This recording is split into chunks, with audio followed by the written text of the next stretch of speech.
Welcome to the Veritas Forum, engaging university students and faculty in discussions about life's hardest questions and the relevance of Jesus Christ to all of life.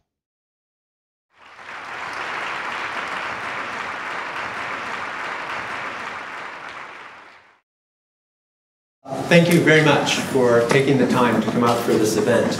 My goal tonight is not to persuade you that the way I respond to the question concerning faith and reason is the right one, in whole or even in part. I don't have enough time to do that. These questions require a lot of thought to come to a reasoned view on. Instead, my goal is to share my perspective and then to have a conversation with Nathan in the first instance and then with all of you that joins a much bigger conversation that's been going on for centuries. As a philosopher, I care most fundamentally about truth.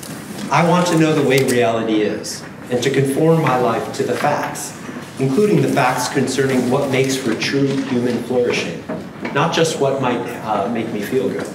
So at the end of the day, I want to ask whether there is good reason to think that Christianity, in its fundamentals, is an accurate depiction of reality and of the path to human flourishing. I know that my best chance at getting closer to the truth on really big and difficult matters such as this involves a lot of back and forth, getting the benefit of different perspectives, past and present.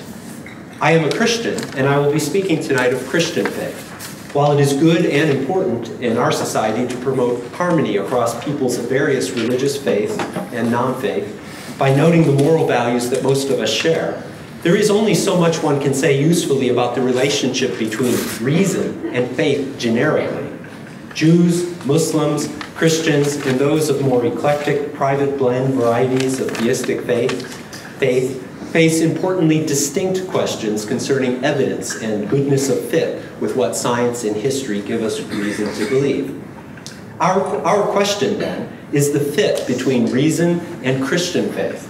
In talking about this, I will stick to the ecumenical intersection of traditional Catholic, Orthodox, and Protestant expressions of Christian faith, what the scholar and popular writer C.S. Lewis called mere Christianity. My opening remarks will be brief so that we have ample time for discussion. You have a handout, but I will mainly concentrate on sections 3 and 4 on it. It's good to begin by setting things in some kind of historical perspective, though. There is a long history of interaction between Christianity and reasoned inquiry, including the special case of scientific inquiry. It is common nowadays for many to suppose the two have been and remain deeply at odds, that it's been more or less one long battle, with religion retreating in the slow but steady advance of science. This is a badly skewed view. It certainly is true that there has always been, within most Christian sub-traditions, a tension between those who are hyper-protective guardians of orthodoxy under a narrow interpretation, and those who promote the serious, fearless pursuit of learning. There have been flashpoints, Galileo and Darwin being the most notorious, reflecting the all-too-human pattern of defensive reaction to perceived threats to received understanding. It's not something unique to religion. It's something that we all engage in. But few of us appreciate nowadays that much of the confidence in reasoned inquiry that fueled the scientific revolution stemmed from Christian belief in the wisdom of nature's wise author. Prominent Christian scientists took this to imply that the world should behave according to elegant principles. Francis Bacon, an important figure in this era, spoke of God's two books, the book of God's works and the book of God's word. Somewhere along the way, however, a very one-sided portrayal of Christianity's relationship to science has become cemented in popular thinking. Historians trace it to the polemical accounts of two influential 19th century historians whom you've never heard of. John William Draper, author of a widely used college history textbook, and Andrew Dickson White, historian and first president of Cornell University. Their accounts are widely discredited by modern historians. It would be quite mysterious, wouldn't it, that modern science arose within a supposedly hostile Christian culture? Right? The fact that science was birthed in a culture steeped in Christianity should tip you off to the suspicion that this sort of portrayal of Christianity as deeply at odds with science must be mistaken. Of course, the fact that some Christians in the 20th century, right up to today, have set themselves against some important developments in science fuels the conflict narrative that many buy into. For a start on a more accurate view of the actual history, I recommend a recent collection of essays by science religion historians, most of whom are not religious, some of whom are. It's called Galileo Goes to Jail and Other Myths in Science and Religion. It's on your handout. But history aside, what about the substantive question of whether there is a fundamental tension in thought and intellectual orientation between Christianity and science? Here, many Christian promoters of the confident pursuit of knowledge have always had the best theological argument. It goes like this: all of reality is a good creation of God, and we are made in His image. So we ought to use and cultivate the intellectual gifts we have been given. Not to do so would be to dishonor our generous Creator. This has been a deep theme of Christian thinking throughout its two millennial history. The most famous and influential of the Church Fathers, St. Augustine, said as much some 11 centuries before Galileo, let alone Darwin. And if you want to read the perspectives of contemporary scientists, philosophers, and theologians, all of whom are devout Christians, check out the wealth of resources available online at biologos.org, which is also given on your handout. All right, now let's ask, what is this thing called? What is this thing we call Christian faith? Different Christians will give you a different answer to this question, of course. The answer that I am going to give is, I believe, in line with the dominant emphasis in reflective Christian theology and accords with the experience of most Christians. At any rate, it is the way that I think a thoughtful, educated Christian should think about faith. Christian faith involves belief or assent to certain claims concerning God and His dealings with humanity. For example, God is the sovereign creator and sustainer of all things. God cares for and desires relationship with us.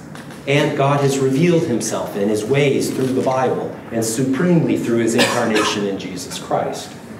But faith involves not just belief, but also trust.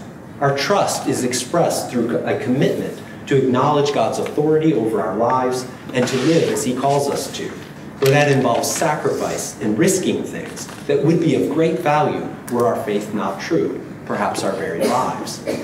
Now, what I want to emphasize is that proper faith is not a blind leap, as some often suggest.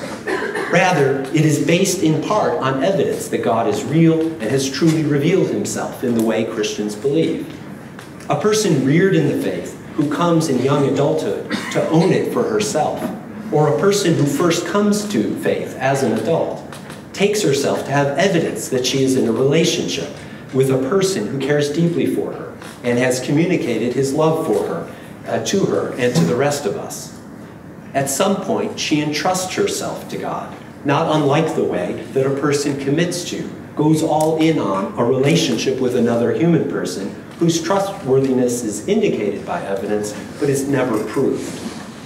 But now it is important to recognize that while Christian faith is individual, it is also pervasively mediated by the life of the Christian community. The Christian community, Christians themselves often don't speak well about faith, especially in our culture, which is so deeply individualistic. I think this is true of their faith, even though it's not the way Christians often characterize their faith. Christians often, the slogan, me and Jesus, kind of captures the attitude of a lot of Christians about their faith, but I want to now argue that in fact it's a deeply communal thing. The Christian community is engaged in a semi-organized, not nearly well-organized as the scientific community is in its pursuits, but it's engaged in a semi-organized, ongoing effort to interpret and respond to the book of God's Word, using our reasoning abilities, what we learn from the book of God's works, and our collective experience. Our belief, no less than our practice, is deeply communal. Our religious texts encompass both the Hebrew Bible and the New Testament. They are not a set of simple instructions and creeds, but a very diverse set of writings spanning centuries and cultures and employing a variety of genres that to this day are only incompletely understood. Attempting to interpret each such writing and then to synthesize the knowledge gained so as to interpret the whole as a unified, progressive revelation requires a number of expert scholarly skills. Most Christians also believe that it requires engaging the many centuries of previous attempts to do so. Further, it requires sensitivity to the way that our own culture shapes the way we approach the text, and our willingness to hear specific emphases in the text. I have met a Christian pastor who lives in a shanty on a vast garbage dump outside of Manila. He hears Jesus' teachings concerning wealth and poverty differently than I, an American academic, do. Then there is the humble expertise of philosophers in assessing philosophical arguments for and against the existence of God, of historians and archaeologists in evaluating evidence concerning events described in the biblical narratives, and the multidisciplinary expertise needed to integrate in a way with integrity what appears to be taught in Revelation and what we learn from outside Revelation through science and historical and social reflection. Religious truth, we believe, is also disclosed by gifted writers, visual artists, composers, and performers, all of whom can disclose the beauty of the Christian vision of reality in distinctive ways. Finally, there is the ongoing cloud of witnesses through the generations, voicing their experiences of the faith. The core Christian understanding of God is love, and love can be understood only as it is experienced. So we pay special attention to those who have been recognized to have deep insight into faithful living and what it is to experience and be transformed by the love of God. So-called saints whose lives are marked by unusual spiritual maturity and daily faithfulness to demanding practical teaching. Devout Christians listen to and are shaped by such voices, both past and contemporary. I could go on. Christians are part of a sprawling, multi-generational, multicultural faith community whose understanding of God and of God's ways is ever evolving. Depending on which denominational tradition one resides in, one will see more or less latitude for evolution, but it is present in some measure for all such sub-traditions. Every Christian is deeply dependent, knowingly or not, on a vast number of others for whatever measure of understanding they possess. There is much more knowledge present within the community as a whole than any one individual may hope to attain.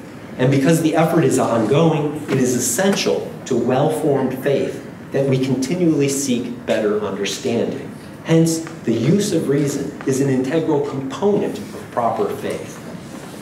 All right, we finally arrive at our target question. Is the Christian faith true? Why believe it? My answer to that is one of a 40-something professional philosopher. That's all I'll confess to. How 19-year-old college student Tim came to Christian faith from agnosticism is another matter, of course. Let me start there. I had a profound experience of conversion to the Christian faith as a college freshman at the University of Illinois. This came after a lot of reflection and discussion with others and tentative exploration of Christian community. But in the end, my faith was quite unexpected to me. At some point, a shift occurred. I went from reading the Gospels, the 4 books of the New Testament that speak about the life and death of Jesus, as stories about a remarkable man who lived long ago, hearing him shifted from that to hearing him speak to me right now through those texts. It was like when you're standing chest deep in calm ocean water, facing the shore, and you suddenly get hit by a wave that unexpectedly comes up from behind. There I was, wiped out on the shore, so to speak, with my face in the sand, asking myself, what just happened, right? It was really a stunning change in my life.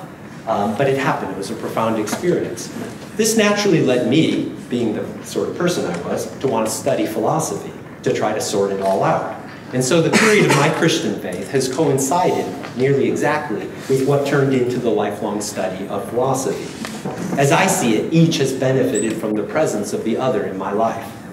So why do I now continue to believe it? And so here we are down to section 4 of your handout. C.S. Lewis, a popular Christian writer in the mid-20th century, once wrote, "I believe in Christianity as I believe that the sun has risen, not only because I see it, but because by it I see everything else." And this image nicely captures a good part of my own attitude. Christianity offers us a comprehensive picture of reality.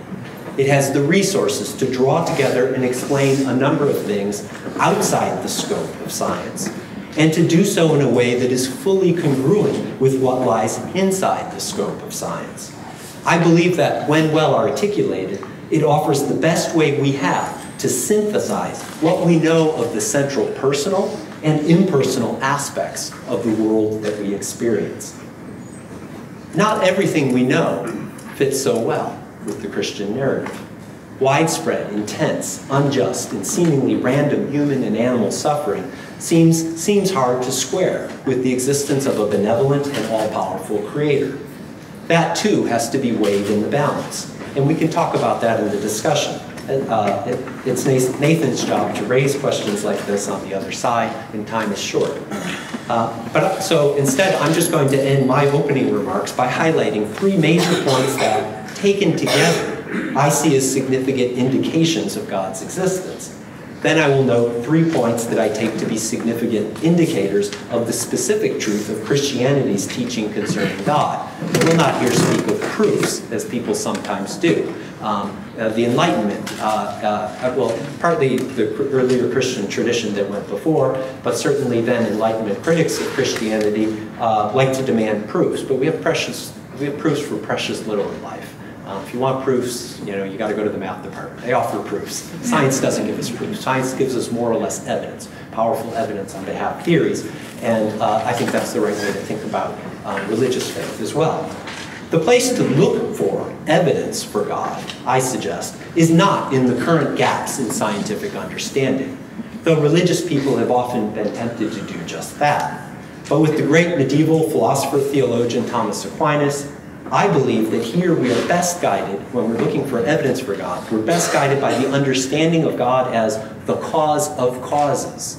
Right? There's a natural world of causes, and you think of God as the cause of that integral system, the natural universe. God is present everywhere. He's causally at work in every event that happens, no matter how small in the universe, sustaining all things by his will. Right? We don't look for God in the gaps of the places where science doesn't at present seem well able to understand what's going on, as if God was absent in all the places where science can well describe what's going on. God is present everywhere. We find evidence for God's existence at the inbuilt limits of science. I greatly respect the sciences, but there are certain truths too big for it to even attempt to explain, and for which theism offers a natural explanation. Sometimes people balk at that. They say, who are you to set limits on science? But I think most scientists themselves recognize science is only designed to answer certain types of questions. It draws part of its strength from the fact that it limits itself to asking certain kinds of questions and only using certain kinds of methods. But those constraints are constraints. It means that certain kinds of questions are just not within the scope of empirical science. The first of these is there being anything at all for science to describe? The existence of physical reality is and must be simply an unexplained given for science. Science's goal is to describe the structure and dynamics of what we observe in as compact and elegant a manner as possible. And there's no inbuilt limit to how far science will go in that project, how much deeper it will go, what kinds of explanatory methods and theories it will use. But at the end of the day, it takes the existence of a physical reality as a given, something that it's trying to describe. But why should there be a large and complicated physical reality, and one specifically like ours? There's a lot to say about this question, and I promise to keep my remarks short. 5 years ago, I wrote an entire book devoted to this question. I think that in the final analysis, the best thing one can say is that our contingent world is the product of a very different, more unified sort of reality, part of whose very nature it is to be. That doesn't entail that God exists, but it is a large step in that direction. The second thing that science is at least highly unlikely to explain is the fundamental orderliness of the universe we observe. Science necessarily has to use a limited body of data, seek to discern the simplest way to model that data, and then assume that the model applies to a vastly bigger range of unobserved cases. Lo and behold, the method works, and to an amazing degree. It's easy not to notice the surprising nature of what is so familiar, that we are capable of doing that. Here we are, crawling around on a little blue planet in an unbelievably huge universe, and we're able to theorize with a great deal of evidence and precision about what was happening in the earliest moments of our 13.8 billion year old universe. Furthermore, contemporary physics has come to learn that our universe is remarkably fine-tuned for life, and hence for sentient human and other animal life that has great value. There are many fundamental, highly precise features of our universe, such that had any one of them differed appreciably, the universe would not have been able to evolve in a way consistent with the appearance of biological life. In short, in the construction of physical reality, things had to be exquisitely calibrated, just so at the ground floor for life to appear. That's what physics tells us. Does this prove that God created this reality? No, but it sure seems to provide some significant evidence in favor of that conclusion. After all, if physical reality exists by chance, it is overwhelmingly likely that it would not have been life-sustaining. That's what physics tells us. But on the other hand, if God exists and is its cause, we shouldn't be surprised at all that he would opt for a universe that has just what it takes to give rise to sentient, intelligent life. Many creators, as it were. A third and final basic feature of our world that science cannot explain is the existence of value, and specifically the deep, objective moral value of human persons, out of which flow the rights we have as individuals and the responsibilities that we owe to each other. There can be no way to prove that persons have such value. Some even deny it, because they can't see how to fit it into what they assume to be a fundamentally impersonal and pointless physical reality. But their denial is purely theoretical. All of us, apart from a few mentally disturbed people, act in ways that reflect the belief that persons have value, right? That their rights are not to be just completely ignored. Furthermore, the reasoning of those who infer the non-existence of moral value is flawed.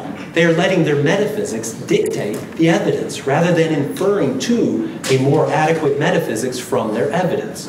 We perceive the world as a place imbued with value, both the positive value of moral goodness and beauty and the negative value of injustice and undeserved suffering. When you see great moral beauty, you can taste the goodness of that action. I'm speaking metaphorically here, but it's palpable. When you see naked evil, whether as depicted in a violent film or in real life, right, you palpably sense the evil of that action. It's not a physical detection, right, but you viscerally, you can't help but perceive the situation that you're observing as being fraught with that value. You don't just simply see it as a physical interchange, of bodies interacting in a certain way. Now, the skeptic is correct, I think, to think that genuine moral perception fits badly with the view on which physical reality is the full extent of concrete existence. But that view is not indicated, let alone dictated, by the achievements of the sciences, which limit themselves to the physically detectable and measurable. Theism, the belief that God exists, holds that physical reality is not ultimate reality. Ultimate reality, God, is personal and creative, and moral value is a facet of God's being. Theism, then, again, is a better fit with what we know to be true, that our world is a world that possesses moral value. I suggest that taken together, the existence and the orderliness of the physical world and the further fact of moral value are indicators of God's existence. I now want to talk about three factors pointing to the truth of the Christian revelation concerning God's nature and his purposes vis-a-vis human beings. First, think about the human condition across time and culture, the common human condition. We are simultaneously animals, yet we are also self-aware, morally free beings, capable of knowing, again remarkably, a great deal about our world. Spiritual experiences of God or of gods are pervasive in every human culture. And each of us humans have propensities towards both moral goodness, even nobility, and moral badness, even outright evil. Alexander Solzhenitsyn was a Soviet dissident in the 1970s, imprisoned in the Soviet gulags. He reflected at length on the divided moral qualities of his guards, and he came to see in them a mirror of himself. He wrote, "If only there were evil people like his guards, somewhere insidiously committing evil deeds, and it were necessary only to separate them from the rest of us and then destroy them. But the line dividing good and evil cuts through the heart of every human being, himself included. All of this fits well with Christianity. It doesn't prove Christianity, it fits well with Christianity, which teaches that we are made in God's image. We are icons of divine beauty and goodness, freedom and knowledge, and we are made for union with Him. Yet there are crack lines running through us, urgently in need of repair and restoration. In this way, Christianity can affirm a robust yet balanced humanism, a valuing of human beings and of human society. Modern secular thought, by contrast, tends to vacillate between the extreme poles of a rationalistic hubris that denies our moral limits and a denigration of human persons, especially those least able among us, as insignificant elements of a vast and purposeless reality. A second matter Christian teaching helps to explain is much more specific: the remarkable life and death of Jesus of Nazareth within the Messianic Judaism of first century Palestine. By anyone's account, Jesus was an extraordinary person, a peasant who lived the first 30 years of his life in total obscurity. He appeared on the Jewish religious scene at about the age of 30, and without precedent, he immediately began teaching on his own authority, not the authority of the learned rabbis who had gone before, not even that of Moses the lawgiver. It was audacious, his claims to authority. He was a polarizing figure, beloved of many ordinary people, including those who were not up to par in religious observance, and increasingly hated by the religious leaders whom he confronts. The Gospels portray a man who brings together qualities usually seen as opposites: gentleness and authority, compassion and righteous denunciation. He is quite possibly, in my judgment, the world's first feminist. Not Plato. We could maybe talk about that. And that's something that's often overlooked, even by Christians in reading the Gospels. You have to understand the context in which Jesus spoke and the way he spoke to women, the way he interacted with women. It was a profound break with everything that had gone before in his culture.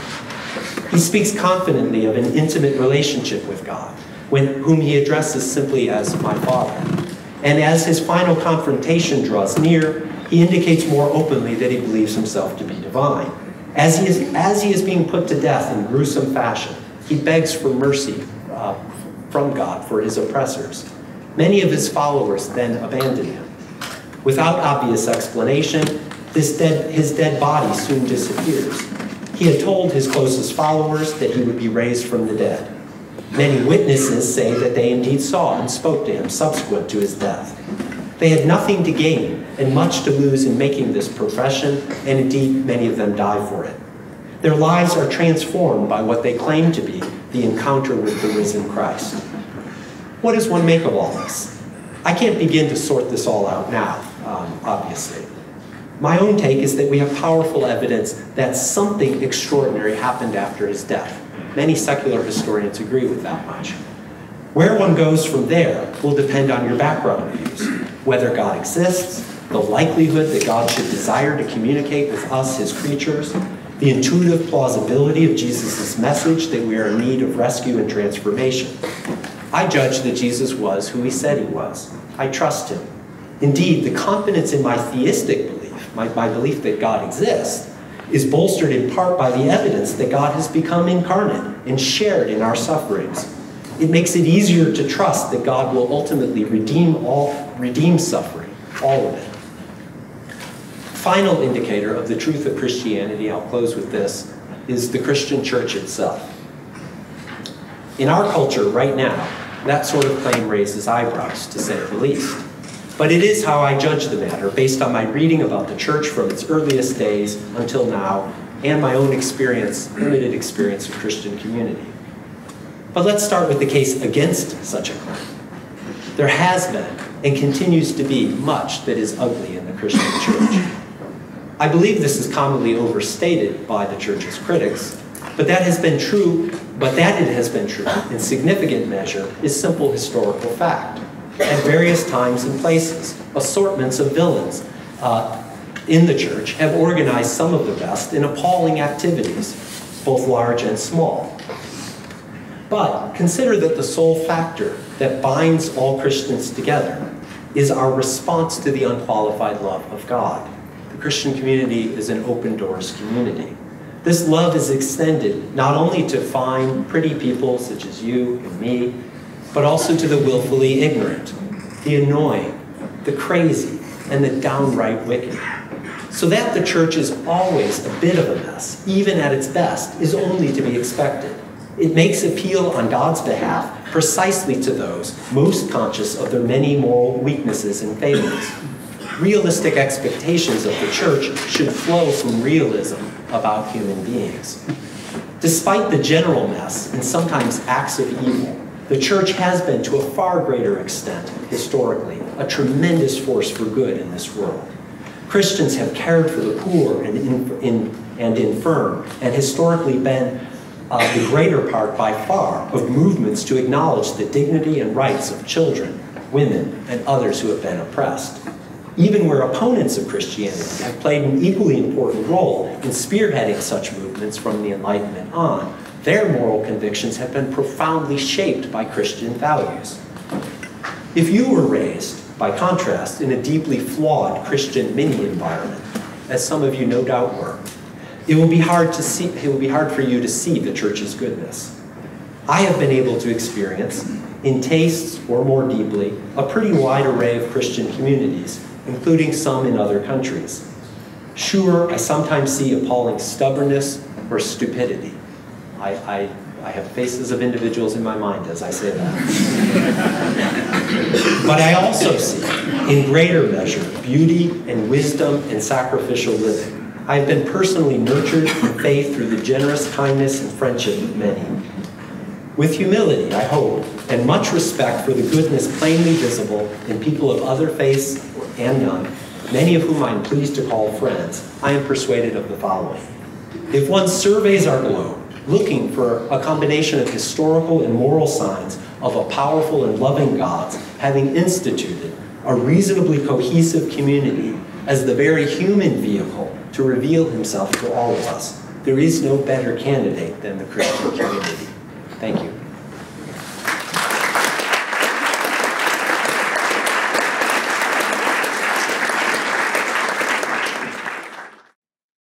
All right, so now we'll have a response by Professor Nicol, which will culminate in some questions directed back to Professor Nicol.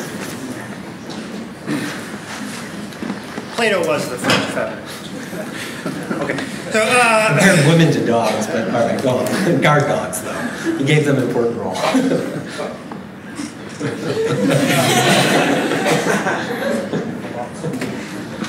So first, I just want to say thank you to Tim and to all of you for coming out.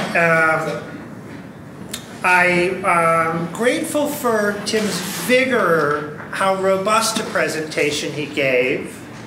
And I'm going to try to draw out how robust at least a couple of the points were. I had the honor of knowing Tim when he was a graduate student at Cornell and I was an undergrad. I also knew his advisor. I'm in the rare position of knowing that. Norman Kretzmann, I mentioned him on the back of my handout. There's no better philosopher who has ever walked the planet than Norman Kretzmann. And I just want to say that, you know, the apple doesn't fall far from the tree. It's maybe not the best metaphor for this audience, but there it is. In the interest of deferring to Tim, and especially of getting other voices from you, I'm going to be brief. I'm going to limit myself to just 2 of the 8 questions I have on the handout. I hope I'm going to get at some of the more interesting stuff, but I'm not going to get at all of it. I want to say that I think the worst thing that can happen to a philosopher is that you only read your friends. I think disagreement gets sort of a bad rap. Maybe we shy away from disagreement. And in fact, disagreement is vital to our intellectual life. I think we need to seek it out.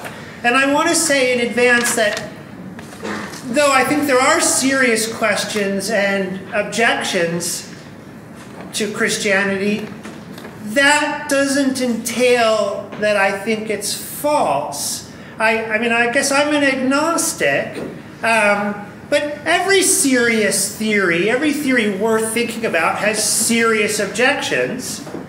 And I just want to be clear about that I don't take any of these questions to be, say, decisive. Okay, so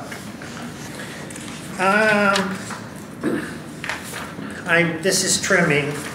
Okay, so I'm going to start with what on the handout is my second question, and I'm afraid it's formulated in response to a slightly earlier draft of Tim's remarks, but I think the question still comes through. My second question is about Tim's characterization of reason as rooted in trust, and similarly of the sciences as inevitably trust-based. Tim says, that many say reason looks for evidence while faith takes things on trust. This is not his view. This is the view he wants to say is a false contrast. And he explains the contrast partly by appealing to science's reliance on journal reading. He says, given how specialized science is, most of what a scientist knows, even in her own speciality, is based on what she reads in journals, not what she herself has independently verified. So there's an argument by analogy lurking just beneath the surface there. It's in religion we rely on things that cannot be independently verified and on the testimony of others. And it's the same in the sciences. We rely on things not independently verified and the testimony of others. Now, faced with any argument by analogy, what we want to ask is, how similar are the cases being compared? In both religion and science, we need some starting points, something at least initially to trust, and in both we rely on the testimony of others. But are these cases really alike? On reflection, I don't think they are very alike. For one thing, the fact that we have to start somewhere does not mean that all starting points are equally plausible. If I start with the hypothesis that heavy things fall faster than light ones, I have a pretty good idea how to test that hypothesis. I have a good idea what would count as evidence against it. If I start with the hypothesis that there's an all-powerful, all-knowing, all-good God, I have very little idea of what could count as evidence against that. As for relying on the testimony of others, and what I might or might not be in position independently to verify, it seems to me there's an enormous difference between a belief in, say, Japan exists, though I've never seen it, and a belief that angels exist, or that Jesus raised Lazarus from the dead. Again, when we rely on scholarly journals, we're relying on important features of a shared methodology and an idea of repeatability. When we read the Gospels, I don't see that a shared methodology or a concern for repeatability is at work. So in sum, my second question is just whether I have this right. Do we really want to say that science and religion both abide by some one same model of intellectual integrity? The question might be put in terms of evidentialism. This is a clunky term that philosophers we like. The view that it's irrational or unreasonable to believe anything on insufficient evidence. Do we want to say that science and religion both adhere to evidentialism, or perhaps that neither do? Tim. Oh, right. I am. Oh, you're right. You're right. Okay.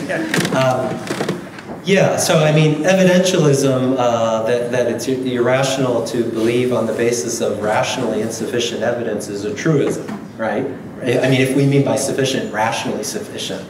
If it's not rationally sufficient, then it's not rational. So we wouldn't want to say that it's okay in the sphere of faith, intellectually okay. I do think that I think we should say proper faith is based on evidence. But is it the same kind of evidence or the same kind of methodology by which one comes to reasoned, evidence-based conclusions in the sciences? Certainly not. The difference, we could probably sit here and come up with 25 ways just off the top of our heads in which science profoundly differs from coming to religious belief, even when someone is trying very hard to root one's religious belief in evidence. And we needn't rehearse here the characteristics of good scientific methodology. But we have beliefs, we have rational beliefs. Science is a remarkable human achievement. Among our best confirmed beliefs are beliefs that are rooted in scientific knowledge, but we know a lot of things about the world outside of science in everyday life, and what we know about human persons is not something that's disclosed through scientific methods, right? When it comes to God, I think there's a combination of God and religious belief and trust. There's a combination of theoretical considerations that persuade one that God exists. That perhaps has the closest analog to science, because God functions there as a kind of theoretical hypothesis to explain features of global features about our universe. But there are also personal aspects. One comes to have experience as of God, right? And at a certain point, one takes oneself to have sufficient evidence, doesn't guarantee it, but to go ahead and commit in trust. Forming relationships always involves risks, right? But we don't think forming relationships is always irrational. If we did, we would all be solitary individuals, right? But of course we also recognize that some people are foolish in their relationships. Probably don't need to say more about that, right? So the question is this a kind of irrational forming of, or taking oneself to be forming a relationship with someone or not? And I would say we need and can have good evidence for that. May I follow up briefly? Sure. Okay, so my concern is that in the effort to show that Christianity is sort of intellectually respectable, Tim is drawing it closer to a familiar model of intellectual respectability that we find in the sciences.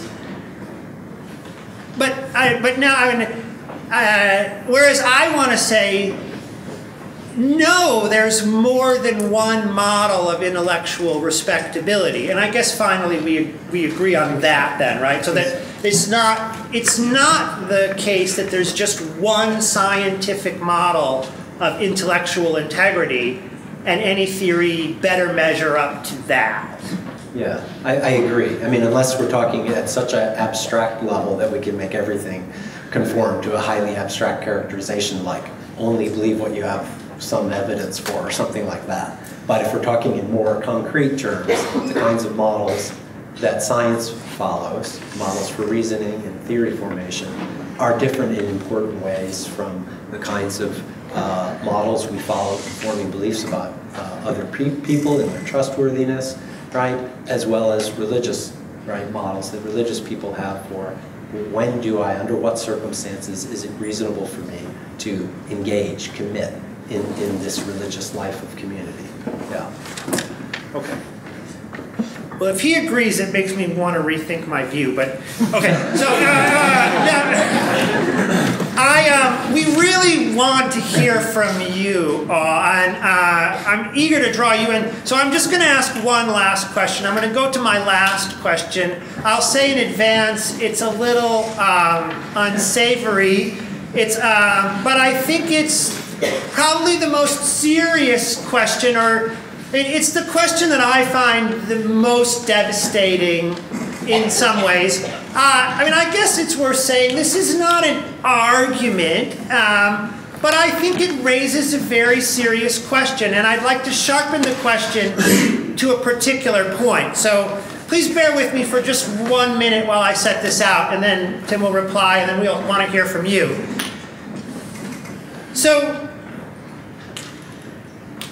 Tim indicates that he's ready to talk about this question. It's the question that's sometimes called the problem of evil. Already that's misleading. It makes it sound like there's just one problem.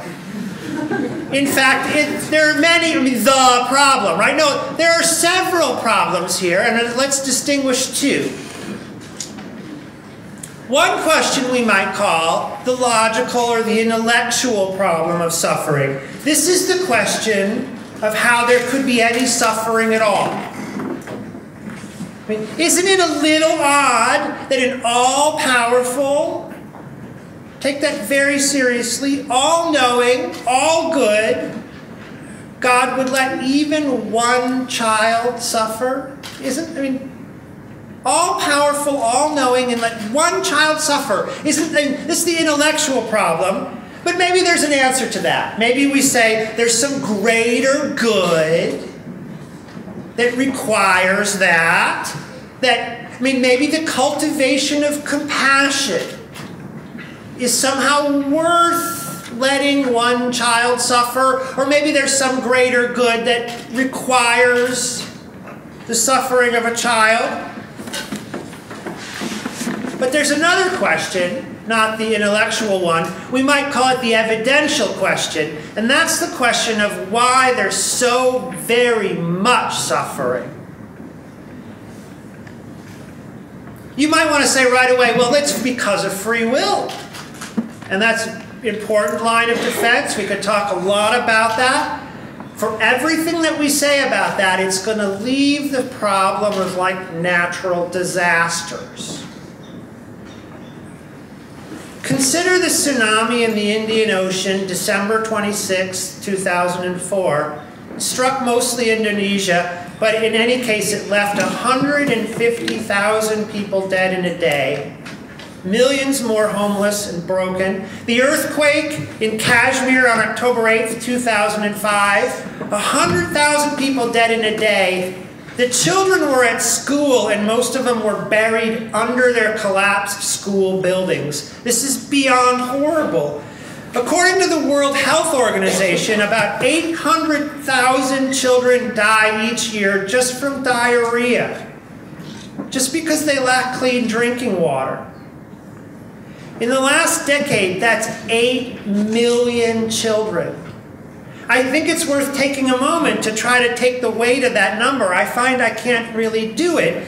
It's staggering. 8 million children just because they lack clean drinking water. So I'm very puzzled about this. I'm very puzzled that the suffering of this world might be redeemed in another world. I don't know how that works. But I'm even more puzzled about how it can be that God is all-powerful, all-knowing, all-good, and yet there's so very much and such intense suffering of our dearest possessions, our babies, our children. When we take stock of these figures, I don't know how we can go on saying, as Tim said, that all of reality is the good creation of God. I find it too debilitating to have to say somehow that suffering, 8 million children, is a part of a greater good. But Tim will give you the other side of the story.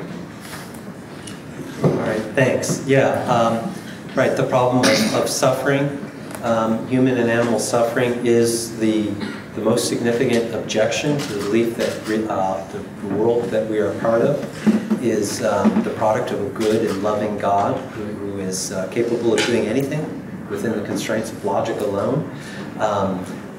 So, if the question is, why would God permit so much suffering? Maybe in relatively minor cases of suffering we can see redemptive value. We can't see redemptive value in this life in a lot of the really intense, or in some cases absolutely horrific forms of suffering that some people undergo.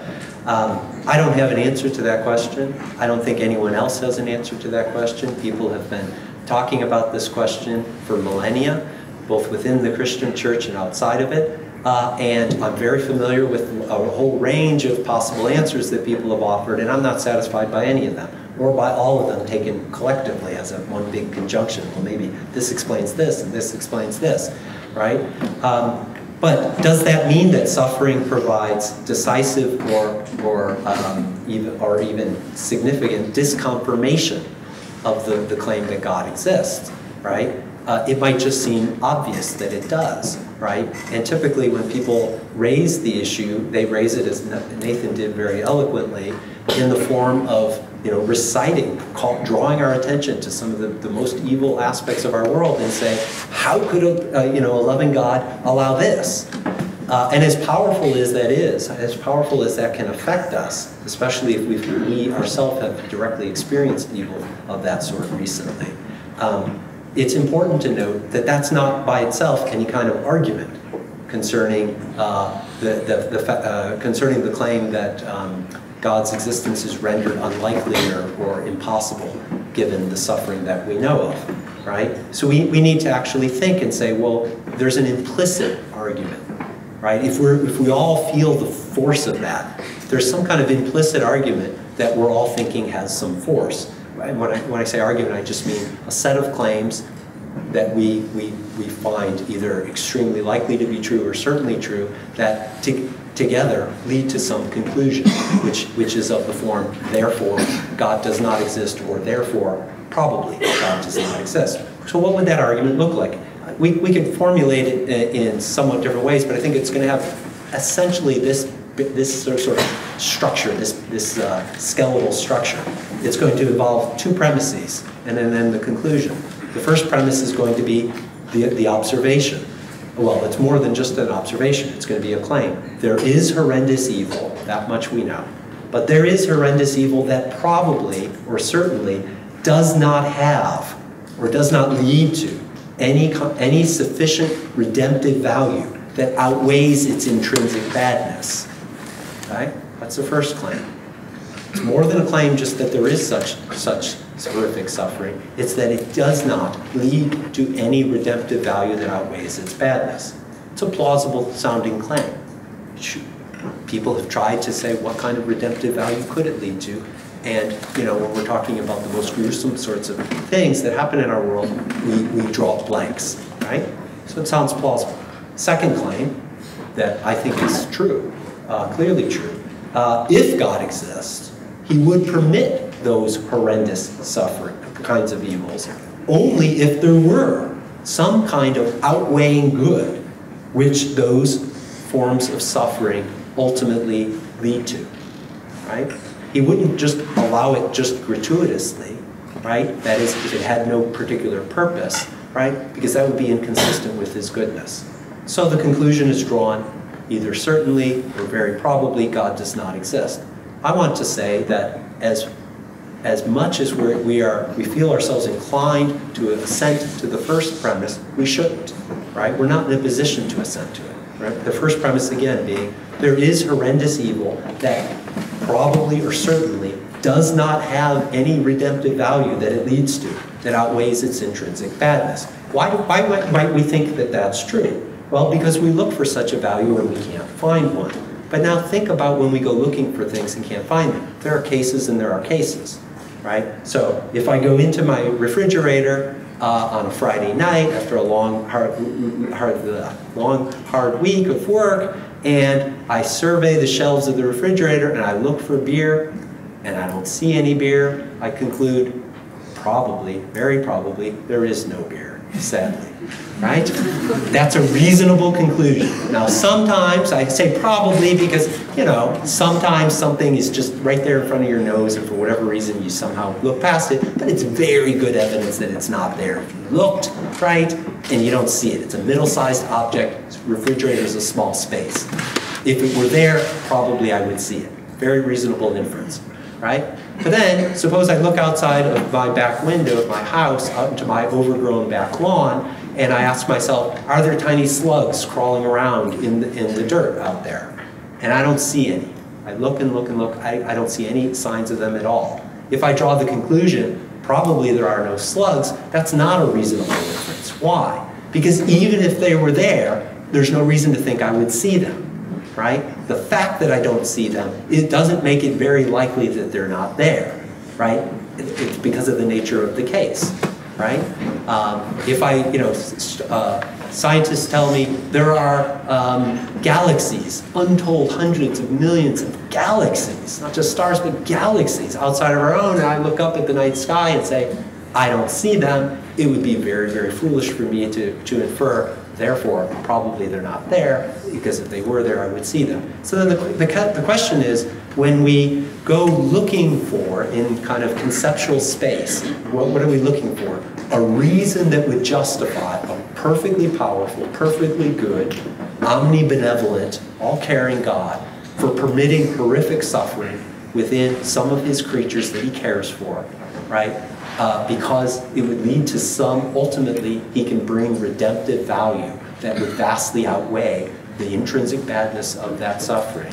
And we don't find such a reason. We can't think of one. Should we conclude? Probably there just isn't such a reason. And if there isn't such a reason, then probably God doesn't exist, because he would only permit it if there were such a reason, right?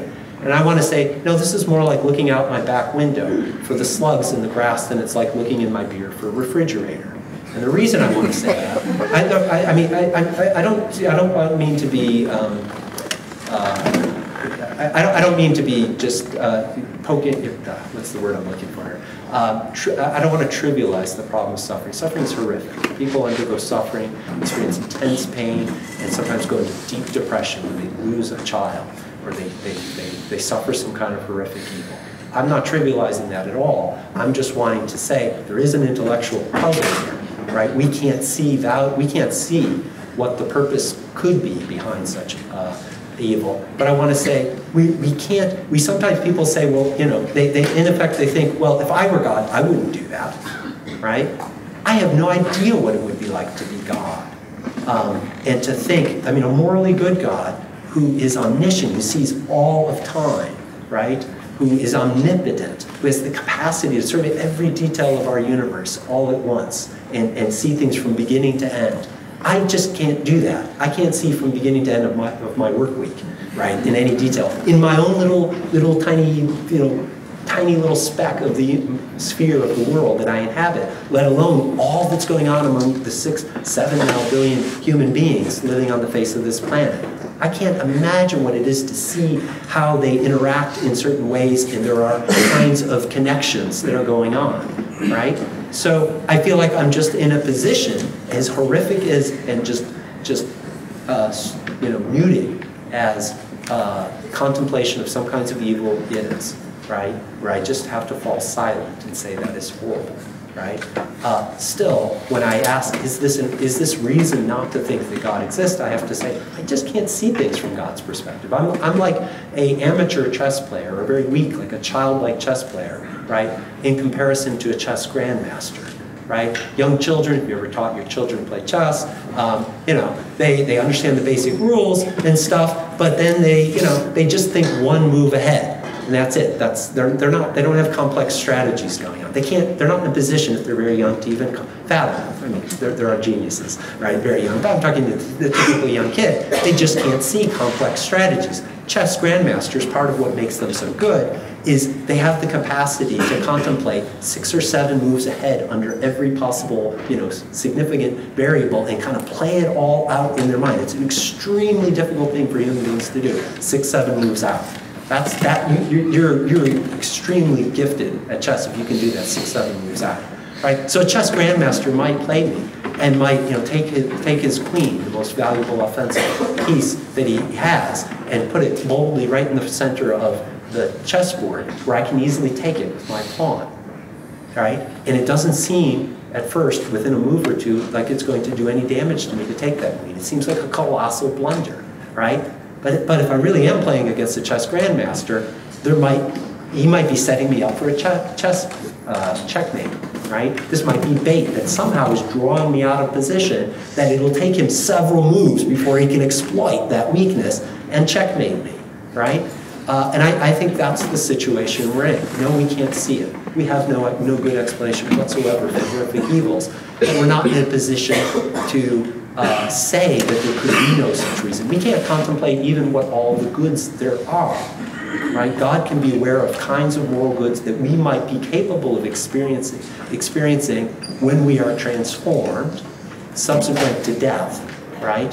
And surely if there is any reductive value, it has to involve our surviving death, as Christianity teaches, because we know human beings die with their suffering going unredeemed for themselves. We know that, right?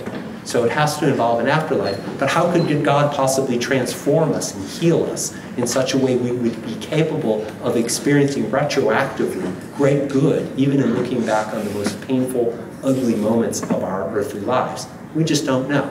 We just lack the capacity to know what kind of goods there might be. Now, for all that I've just said, and sorry I'm going on, I need to cut this off, right? It might be there are no such goods available, right? We're just not in a position to see it. And therefore, we're not in a position to say that this is a form of evidence for or against the existence of God. That's my basic take on that. Sorry, but please go follow on.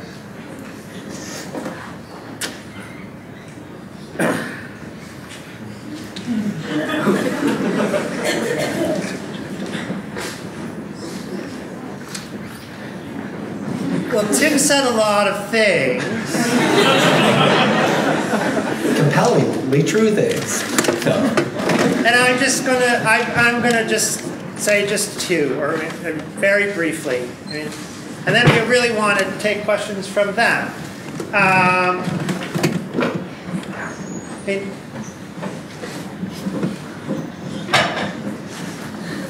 The first thing I want to say is, don't play chess with dead babies.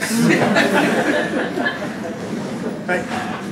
It's enormously debilitating, I find, to have to say, you look at all the devastation in the world and you say, no, it's good.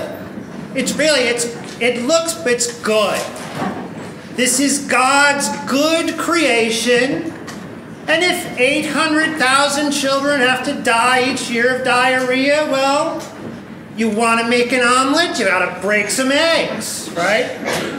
This is God, all-powerful, all-knowing, all good. It's too debilitating, I think, to have to bracket all that pain. And that's all I'll say on that. I mean, that's my basic reply. I think so. I don't like the analogy of the slugs in the grass, and I don't like the analogy of the chess player, because they don't tear your heart out. But this issue tears your heart out. Whereas earlier Tim was saying, the best argument, the most important one, is that God calls us to use our reason. Use your natural faculties. If you use your reason, it seems to me, you find a lot of what happens in the world repulsive. And if you have constantly to say, no, it's good. I'm sorry your kid died, but it's good. That's too debilitating. And then, please, take it away from me. Take it away from me. Okay, so we have some time for questions. Now, there's a microphone right over here, and I'm going to make my way there in a second. But I have been told to really require you to ask only one question. So if you've got a few questions, ask your favorite one, and maybe save the others for some informal discussion following the close of the event. You can tell them after we're done, we'll stay up front. Yeah. Tim and Nathan are going to stay up front and be happy to talk to people following the conclusion of the event. But if you've got a question, please make your way down there, and I'm going to go there as well.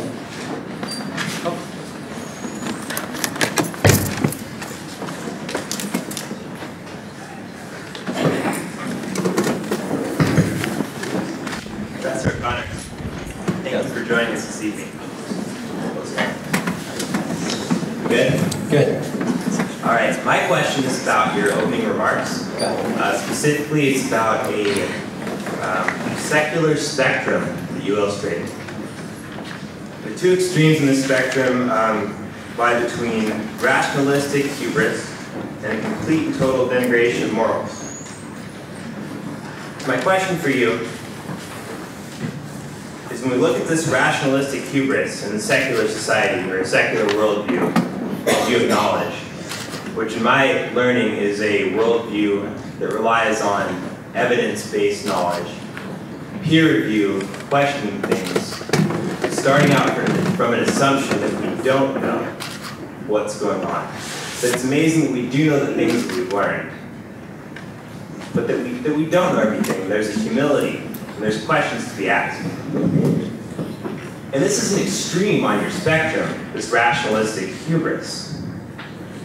How is that question-based worldview contain more pride and hubris than a worldview that accepts that anything we don't know must be explained just because Christ, not Zeus, not Allah, not Poseidon, or Vishnu, but Christ, just because we don't have an explanation, somehow explains all the things we don't know, the suffering in the world, and so forth. How on earth is that any less hubris than a rationalistic worldview that looks at the things that we know and conceives the things that we don't? Okay, yeah, thanks for your question. In my remarks, I was trying to pack things in quickly. That's a very compressed phrase you're picking up on. What I meant by that is there's a temptation for people who do desire to bring about good in this world, who have a secular orientation, so who don't have a religious sensibility. One temptation, right? There's also an opposite temptation, but one temptation is to try to produce a kind of utopian society, right? The 20th century was filled with a kind of hubris that we can reorder society and bring about great good, right? By getting rid of old traditional ways of doing things, right? Deep traditional cultures, that sort of thing, and we have the communist regimes that turned into massive wars and led to untold suffering, right? That flowed out of a kind of rationalistic hubris. It was well intentioned, right? These are people who wanted to improve the lot of human beings, but it led to some really horrific things. So there is a temptation to go that route, but then there's also a temptation that others have to fall into a kind of nihilism of just saying, well, look, at the end of the day, it's particles in the void. That's ultimate reality, right? And then say, the concern about individuals, we just don't have very much point, and so we can become kind of numbed to the very kinds of suffering that Nathan is talking about. Or to look at, let's say, deeply, infirm people among us, right, or people who suffer from really significant disabilities or something, and say it's not worth preserving their lives, right? Just human beings reproduce generation after generation. There's too many of us already, right? Why devote resources and energy? So those are two. It's easy to go in one of those two directions once you conclude that once you get rid of a kind of religious conception of human beings as having enduring moral significance. Now, as for when you talk about evidence-based, kind of approach to reality, and being cautious, there's no hubris in that. That's something I share. That's not the unique province of secular thinkers. It's something that human beings, some of the most important champions of that way of approaching the world, that's part of what I wanted to emphasize, in the scientific revolution and later in the general European Enlightenment. Some of them were deeply religious thinkers, many of them were, right? They shared that. So that's not all by itself a worldview, simply an orientation towards seeking evidence and being careful and cautious. That's not a worldview. That's a methodology that is shared by many religious people, many non-religious people. It's flouted by many religious people, and it's flouted by, that is ignored by, many non-religious people. Right, so I'm all on board, with that. And then finally, just the Zeus and the flying, Russell's teapot and the spaghetti monster thing. I forget whatever else. Those things have no analogy whatsoever to a theist conception of God as a supernatural reality that is the sustainer of all things. If God exists, God is not one object among many, right? He's not just like another kind of interesting object in the universe that we didn't know about, that's out there somewhere. God's not out there somewhere. God is the sustainer in existence of every particle, every atom that constitutes this universe, and always has been. And he brought it into being by his sheer will. right? So Zeus is the idea of another thing in what we would call the natural world that just is a kind of Superman, right? Has certain special powers in relation to human beings, right? We have overwhelming reason not to think there is such a power at work right within the natural world, causing natural phenomena, right? So God's a very different sort of take, properly speaking. Now, of course, religious theists have historically, especially when you go way, way back in pre-scientific era in antiquity, have wanted to fuse religious belief in God or the gods with the explanation of natural phenomena. We know that that's a mistake, right? Theists don't do that. Theists don't say, okay, it's raining today because God decided to make it rain. It has nothing to do with cycles of the weather or anything like that. So but there's a lot to be said there, sorry. And I'm not wanting to say that secular people, so let me just close with this, I'm being long-winded here. Secular people are not necessarily either subject to hubris or nihilists. I'm saying that these are tendencies. I said they struggle. It's a struggle if you're an intellectual to not go in one of these two directions if you're secular. It's natural. The worldview pushes you to go in that direction. Many people resist that, but the question is the integrity of the worldview itself. Thank you. So I've been asked to encourage you to fill out those response cards, and I guess you can pass them left or right to the aisle, and maybe some people will pick one. First of all, thank you both for being here and asking our questions. My question is kind of an expansion on the problem of evil, so to speak. Is there better? Yep, I can hear you fine. So, if there is a personal, all-loving, all-knowing God that we're in relationship with, why are we here on this earth with all our sickness, our illness, our death, our disasters? Wondering if He's there, trying to understand why not just being up there in a place where there is no death, no loss, no destruction, no evil in His presence. Why? Yeah, good.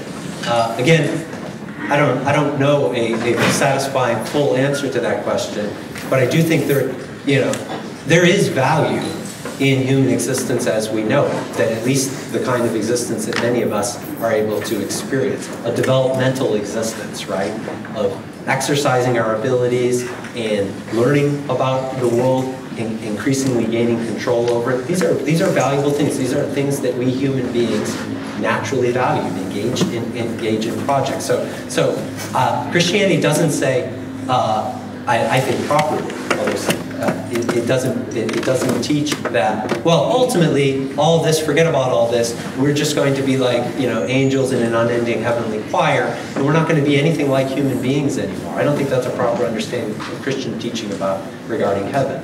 We're going to still be exercising our distinctively human capacities in new ways, in better ways, I believe. Okay? So it's not a total discontinuity with the life that we have now. The problem, what we do want to see, and we're promised by way of discontinuity, is the final destruction of suffering and death, right?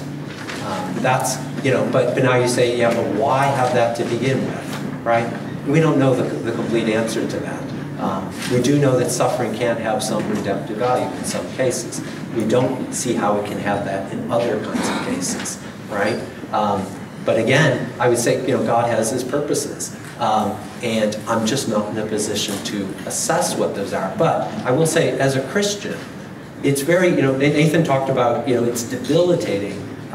He's expressing just this visceral reaction to the idea that we shouldn't be horrified by evil, right? We should be horrified by evil. It is not part of Christian teaching that horrific suffering of innocent babies is not a bad thing. It is a horrendously awful thing. Okay? It's intrinsically bad. The only question is whether that intrinsically bad thing can be integrally connected, ultimately, by the providence of God, to something of great value. That badness can lead ultimately to something of great redemptive good. I believe that it can, because God has promised that it's so. I believe God's promises for, reasons among those that I very briefly outlined. in my talk. I'm encouraged in that belief, and I have less visceral a reaction when I believe that God has incarnated himself in Jesus Christ and has taken on human sufferings, has undergone some of the very kinds of horrific sufferings that some human beings have had to experience. So God is not at some kind of remove from us. He's right. It's an unfathomable thought. It's an unbelievable idea that the all-powerful, blissful God of the universe that exists by dint of his very nature should take on the limitations of his creatures and take on their suffering in Jesus Christ. That he did so tells me profoundly that he cares about our suffering. You know, we're told, the only place in the Bible where we're told that Jesus wept was at the tomb of Lazarus, right? When he was close to Lazarus' two sisters, Mary and Martha, and seeing their grieving, it says Jesus wept. We're told by Bible translators that the original Greek, it said he was moved greatly, like weeping, right? This is God incarnate, according to Christians, weeping at this scene of suffering and tragedy. That's all I know. I know God is moved by it. I know God has purposes by it. I don't know in detail what those purposes are. Thank you. Dr. O'Connor, you talked a lot about how rational, how logical it is to believe in Christianity. Could you discuss the more, the more emotional side of it, just the joy and the peace that comes from being a Christian, from accepting Christ? There is joy, joy, joy. Sorry. Yes, certainly. I mean, I wanted to. I'm addressing a university audience, and I didn't want to, sort of make just an emotionalistic appeal, because I do think we do need to reflect, even as we as Christians do experience profound joy in our faith. Many of us. Right? It's also true that many Christians go through periods where they don't experience joy in their faith. They go through periods of doubt. That's part of the Christian experience too. I just want to acknowledge that, right? But I have experienced profound joy as a Christian. I did initially overwhelming joy when I came to faith in God, and it was psychologically healing for me in many ways. So yeah, it is part of our experience, but we can still, but I want to acknowledge, but one can still say, okay, yeah, but secular people have profound experiences of joy too. Why think that this experience of joy, corresponds to something real? Then we are in the business of giving evidence. I mean, that sounds cold and clinical, right? But it's, engaging in a thoughtful reflection on the world doesn't have to be cold and clinical. When we think about the role of moral value and how we care about other people, what kind of conception of the world fits with how we think about the world in moral terms, right? That can be a deeply moving, reflective exercise, right? And even the process of coming to faith can involve a lot of emotion. So I'm a philosopher though, so that's about as powerful and emotive expression as you're apt to drag out of me, at least in front of this many people. Thank you both for being here, and I really appreciate the intellectual aspect of this. My question actually stems from the points about the millions of children dying from the unsafe water, and probably even there's probably a pretty giant statistic of children dying from hunger. That could probably be said also. My question is,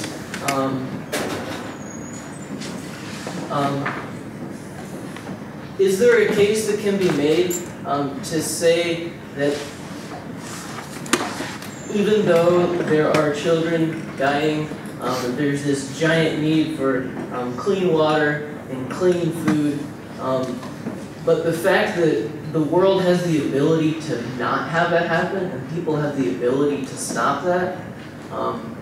My question is there a case that could be made that it's really not necessarily something that we can blame God about, but more of the fact that we have to blame ourselves because we're not doing anything about it?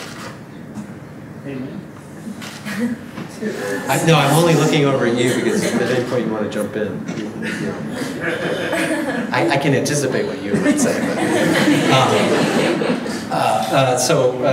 Yeah, no, I don't. I mean, I don't think you could. I do think it is part of the. It is a good thing, and it's part of the way that we're made, that we are interdependent on each other. But that means we're vulnerable to each other, right? And so that is, but that's a good aspect of human life. But it has to be weighed against other things, you know. And Nathan, no doubt, would say quite rightly, yeah, but you know, consider the poor baby on the losing end of this transaction. Why should that baby suffer horrifically because some other people aren't doing the job they ought to do in caring for that baby? Right? It's a kind of a, you know, is God allowing the suffering of that baby just so that I have the opportunity to exercise or not my responsibility towards that baby in seeking to rescue it from a terrible situation, right? And you might think, you know, God should care for the baby too, right? And he does. You know, there's a good to living in a order. I've been talking about the orderliness of the world, so much so that science can study it. The orderliness of the world brings with it inherently certain kinds of potential problems, right? The earthquakes and volcanoes and tsunamis, right, are part of a cycle, right, of geologic processes in our atmosphere without which we wouldn't have an atmosphere, geologists tell us. Right? So the instability of the planet that leads to horrific suffering turns out to be a necessary condition, at least for a kind of existence like we have, the kind of biological existence that we have, for there to be the kind of, because it's a kind of recycling and there are no doubt scientists here who can describe this more than I'm vaguely gesturing at. I've read about this, right?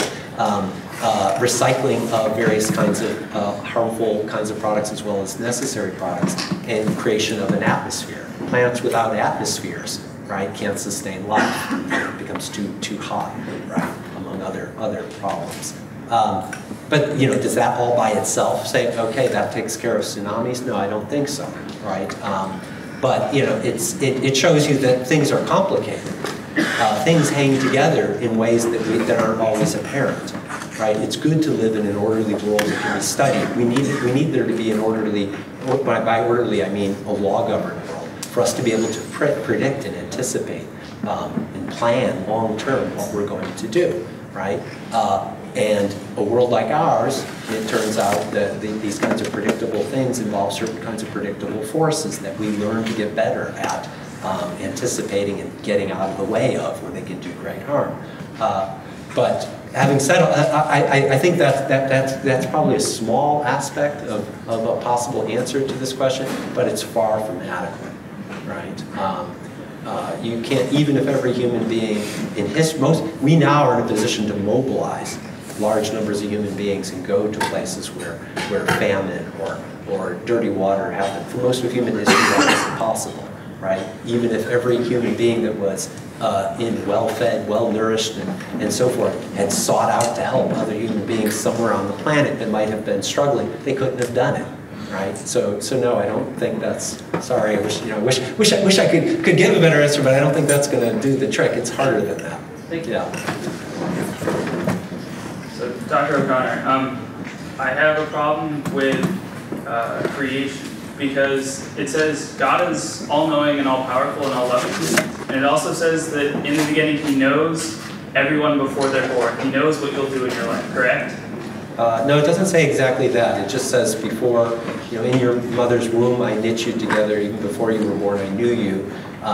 It doesn't say that God knows the details of every individual's lives long before they were ever born. Actually, it doesn't say that. That's a common Christian belief. Okay. It's a claim that God knows the future completely. But He is all-knowing. And so He knows all the truths that are there to be known. Yeah. Okay. So we take this and we look at creation, and we look at, He knows before He creates that Christianity will be a huge religion on earth, and He knows that many people will believe in it, but He also knows that currently 5 billion people won't believe in it, and those people will be going to hell. Christianity doesn't, some Christians teach that. That's not a teaching of the intersection of traditional Christianity. It's a contentious, I mean, it's always been a contentious issue in the history of Christianity way back when, right? There are some Christians, I'm not endorsing any one of these views I'm about to very briefly indicate. But there are some Christians who are universalists who believe that ultimately all human beings will be redeemed. Right? There are early church fathers who taught that. Orthodoxy, Eastern Orthodoxy, which often doesn't get talked about much in the West, right? But while it doesn't teach universalism, it allows that it's a possibility, right? It allows one to hope that it's true. Western Christianity has tended to take a much more negative view, thinking that hell is very well populated, will be very well populated. This is a contentious issue. What Christianity unequivocally does teach is that salvation is by Christ alone, right? So human beings who are saved through Christ. Now, what it takes to be saved by Christ is the big thing. Does it require that a person know about Jesus Christ during his or her earthly life, believe in the gospel message that Jesus Christ proclaimed, right? Receive, God's gift of forgiveness consciously in this life, right? Some Christians have taught that. I don't take that to be a teaching of Christianity per se. It's a teaching of some Christians. It's an interpretation of the Bible that fits with some passages of the New Testament, does not fit with some other passages. And that's all I want to say. It's a very controversial, complicated theological question. There are Orthodox Catholic theologians. Avery Dulles, who recently died, was a very eminent Catholic theologian who inclined towards universalism. He was not declared to be a heretic for that belief.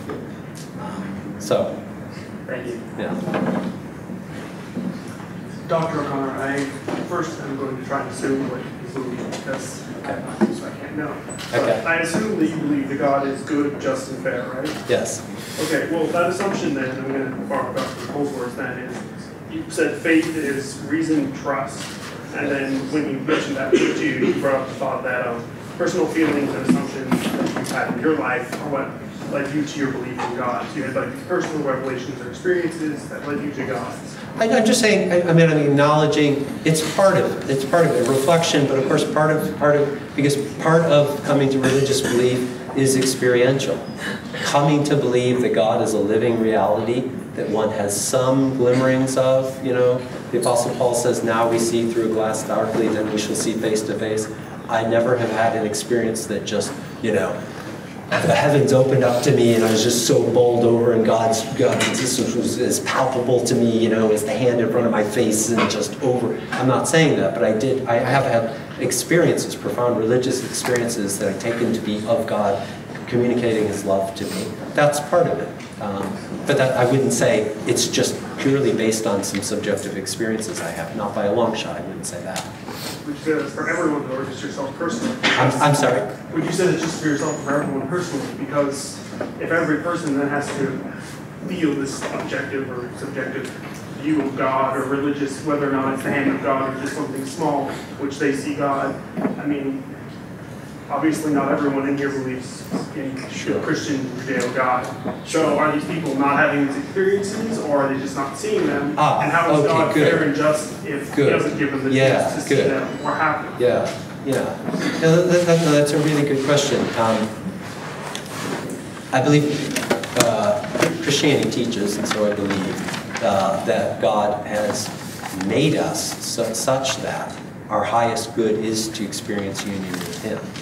Right? And he desires us to have that union, right? He's a good God. He desires all of his creatures ultimately to have that. But we don't all have that. Even professing Christians don't have, maybe catch glimpses of that. Again, professing Christians sometimes go through whole stretches of their life, right, where God seemed very distant from them, where the sense of felt closeness they once had goes away. Mother Teresa, right, we learned upon her death, had long stretches of her life where she experienced that, even as she persisted in her Christian faith and seeking to serve God as best she could, right?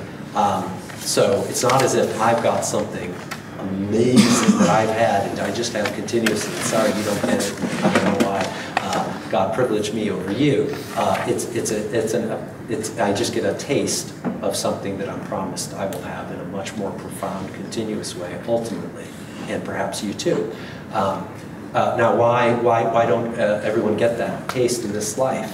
I don't know. I think sometimes people may be experiencing God and not cognizing it as experience of God revealing himself as the God of Jesus Christ, right? Other people have profound religious experiences in other religions.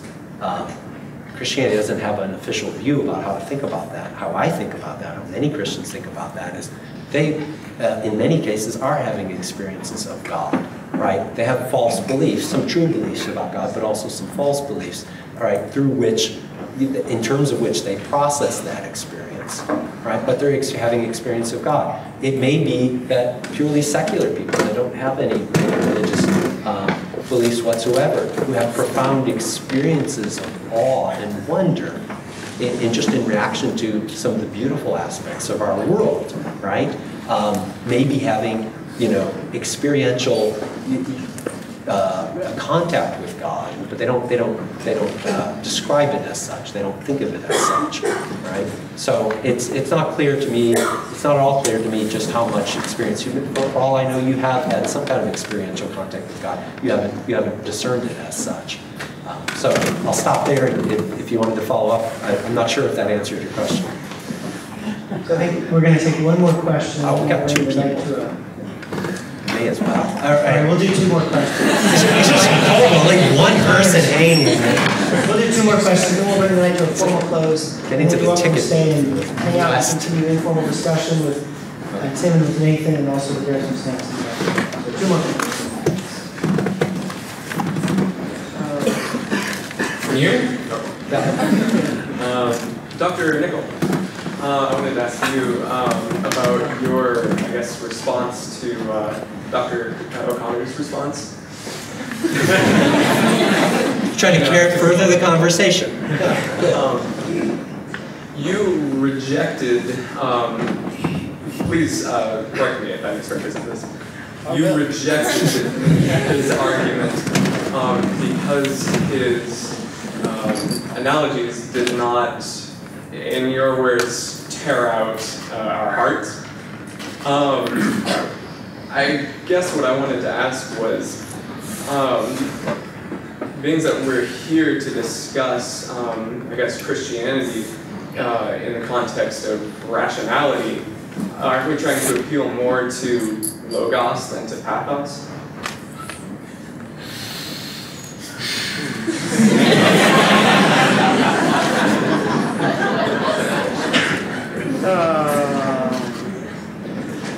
So you thought I was appealing too much to emotion? Is that? I guess I don't have a problem with appealing to emotion in some contexts, but when we're dealing with logical arguments, we're not dealing with emotion at all. Or am I wrong? Well, let's see. If you compare 2 things, if you say 2 things are comparable, and it's possible that one difference between them is that one is more emotionally trying than the other, and that's still just a sort of logos level, right? I'm just appealing that the pathos is the difference. I think that Tim tiptoes right up to contradicting himself, doesn't quite. He says, it's all the good creation of God. And I guess he means on balance, or in the end, or at some higher order level. And at the first level, he does say suffering is horrible. So I think there's, it's not a strict contradiction, but it's really about as close as you can get without getting there. I think the emotional turmoil is very relevant. I don't think that's just a pathetic fallacy, if that's what you're, it's sort of in the back of your mind. I think that it's too hard to go around looking at all the suffering in the world and say it's a part of a bigger good. It's a part of it. It's all good. It's all good. And that's my answer. Thank you. Oh, thank you for asking me a question. I I just want to follow up one quick, just clarification. In my view, that God is the creator of all reality, sustainer of all reality, all things in existence, but He's not the direct author of every event that occurs. He's certainly not the author of sin. And so I don't want to, God permits, because God brought it about. I'm not saying God's off the hook. That is, that God needs to have a morally good reason consistent with His own, because He is the source of moral goodness for permitting evil, but He permits suffering. He doesn't cause it directly, bring it about, at least not in most instances. And I think it's a really important distinction, because we don't want to say God directly brings about what is intrinsically evil. So there's a difference between causing and allowing. Yes. Yes. Yeah. Dr. Nicol, I'm actually going to throw you the last one. Oh. To give you a little more airtime. So you rightly raised the question of the problem of evil, evil and suffering to Dr. O'Connor, and then also to Christians in general. And I think that's right. That's just how we need to be able to answer that question. But suffering and evil aren't just limited to Christians. It's not just a Christian problem, it's a people problem. So I would ask you as an agnostic, what's your answer to the evil and the suffering that we see in the world? That it's not all good. Look, the difference is, do you know Dostoevsky at all? There's this wonderful, wonderful novel, The Brothers Karamazov, that does tear your heart out. And Dostoevsky's trying to walk us through the problem of evil, and we come out the other side sort of clean of it. But in there's the view that, it's a very strong view, which I won't quite endorse, but I think we might want on the table is, you might say it's immoral to call this world good. If you look at this world and say, yes, it's good, that's very hard. I think Christians are committed to saying that the world is finally a good place on balance or something like that in its totality, in a way that non-Christians aren't committed to saying. You're right, we all have a problem of suffering, but I'm not saying, right, that it's good. And I'm not saying it's going to be redeemed. I don't understand how it could be I don't understand how forgiveness is transferable. It seems that's why I think that Christians have a special burden with the problem of suffering, because they say, are you really taking seriously all-powerful? Anything is possible. But there's something He couldn't do with 4 million dead babies that took 8 million. All-powerful, all-knowing, all good, that's what gives the problem, especially the burden of Christians. I'm not saying that there's that kind of author of the world. Thank you. Sorry to end on that note, but thank you very much. There is some good. Yeah, there's some good. Thank you. So as I said, if you're interested in continuing the conversation with Tim and Nathan, please feel free to join them up front. There are snacks in the back. Thank you all very much for coming. If you would join me.